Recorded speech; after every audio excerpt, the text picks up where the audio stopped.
Welcome to the premiere episode of the Nick Nice Show. I am so grateful and thankful that you guys chose to join me. I am your host, Nick Nice, and we have a great show lined up for you today. First of all, we got Lisa Nicole Cloud from Bravo's Married to Medicine. She'll be joining us to talk about, what she got going on, family and faith, as well as her role as a castmate on Bravo's hit new TV show. And then, of course, we got the best music videos. But first, we start with the nice list.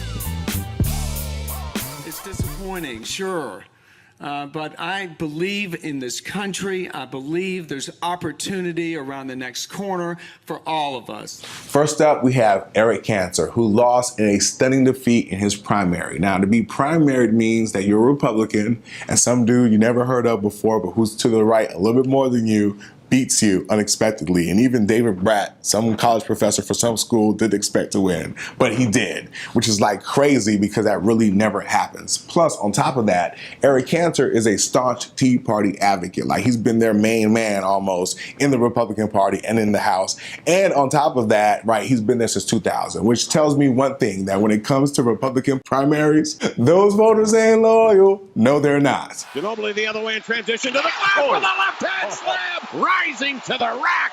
Manu Ginobili. Speaking of upsets, San Antonio has just beat the Miami Heat in 5 games. And when I say they beat them down. And that's really the upset here. It's not so much San Antonio won, it's how they won, because it seemed like San Antonio just took their hearts.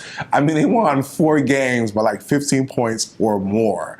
And this is against the big 3, right? And I mean, to be honest with you, I know people are talking about the whole built versus bought thing, and I don't really buy into that, because at the end of the day, all teams use free agency, the draft, and so forth. It's not what I buy into. But the sad matter of the fact is when you think about game 1 and the AC going out, and then you think about the cramps with LeBron, then you think about how hot San Antonio has been when it comes to shooting the ball, a lot of people have been wondering, was it too much heat for Miami to handle, right? You see where I'm going here? The other thing is that, of course, the chatter about LeBron James' legacy has surely been heating up.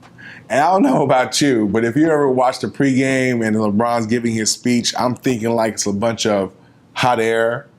But at the end of the day, for Miami Heat to return to championship form, somebody's going to have to light a fire under LeBron James and the Heatles. Otherwise, they'll break up prematurely like their namesake. When I walked in, I feel like I was in a house, and I don't hurt so much because it's more her.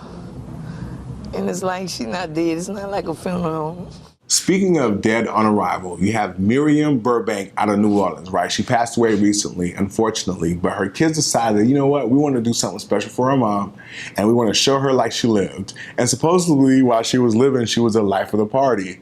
So now, in her death, they wanted to set her up as the life of a party. And for some reason, I don't know if you can be the life of a party at a funeral. But anyway, they had her set up at a table. She had her nails done in Saints colors. She was a big Saints fan, right? Had the outfit set up and everything. Had her menthol cigarette in her hand and a box of, beer. Like, it was sitting right next to her on the side. Then she had like a little beer. And I'm thinking to myself, like, that was kind of creative at first. And then the more I looked into it, I was like, that's kind of creepy. I mean, because what am I supposed to do at a funeral? Like, pull up a chair and be like, yo, can I light that for you? Or maybe I was supposed to ask her, like, hey, how's life treating you? You know what I'm saying? Because, what else would you do in that situation if they were living? I'll just tell you this much. I hope that trend does not catch on, because there are some people who are moving closer to the glory that I hope they don't necessarily participate in such ritual. And I'll just give you 2 names in terms of people you probably don't want to see doing what they do. And that is Donald Sterling and Hugh Hefner. I'm just saying. I never asked you where all this came from, because I didn't want to hear you lie. I don't want you to worry about it now. Come on, I got to go. Don't lie to me.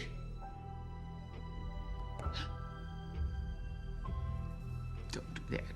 Unfortunately, it seems like the nice list is taking kind of like a morbid feel, because Ruby Dee passed away at the age of 91. She was an actress, a journalist, a screenwriter, an activist, a playwright, someone who just essentially, impacted the world and was willing to give herself for equality and justice. She was married to Ossie Davis until he passed away in 2005. Many people will remember her for her roles in Raisin in the Sun or movies like American Gangster with Denzel, where she actually was nominated for the Best Supporting Actress. You know, the world lost an incredible gem, and we salute you. May you rest in peace, Miss Ruby Dee. Don't go anywhere. We'll be right back with the Nick Knight Show after this. The Nick Knight Show has been brought to you by Miller Lite. It's Miller time.